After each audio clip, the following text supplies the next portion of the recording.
नमस्कार सर. नमस्कार. काय नाव आपलं? आशिष वसंत मेरोडे. वेरुडे. कुठून आहात आपण? राहणार कडगाव गारगोटी. गारगोटीमधून. बरं. आपल्या संस्थेकडून आपला अँटॉक्स HLK आणि अँटॉक्सटी कुणासाठी घेतला होता? आईसाठी आमची. आईसाठी. काय काय त्रास होतो त्यांना? आईला आमच्या थायरॉइडचा प्रॉब्लेम होता. थायरॉईडचा प्रॉब्लेम होता. हां. वजन वाढलेलं आहे.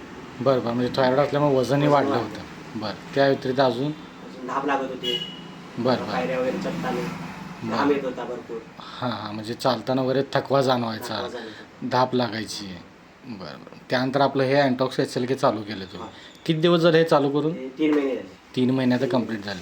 बरं. आता काय वाटतंय 3 महिने आपलं HLK आणि टी घेतल्यानंतर? थायरॉइडचे पण त्रास कमी झाला आईला. बरं बरं. गोळी होती ती आता बंद झाली. बरं. थायरॉईडची गोळी होती ती आता बंद झाली, डॉक्टरांनी बंद केली. होय, बंद केली. बरं बरं. सोबत? आणि घाम वगैरे यायचा बंद झाला. आता चालताना वगैरे एकदम फ्रेश वाटते. हां हां. म्हणजे आधी जो चालताना वगैरे त्रास व्हायचा, थकवा जाणवायचा, दम लागायचा, तर आता 3 महिने जे कंटिन्यू घेतलं आहे, आता थकवा वगैरे जाणवत नाही, फ्रेश वाटतं. एकदम फ्रेश वाटतं. बरं बरं. मग एकंदरीत आपल्या अँटॉक्स HLKच्या वापरामुळे तुम्ही समाधानी आहात? हां.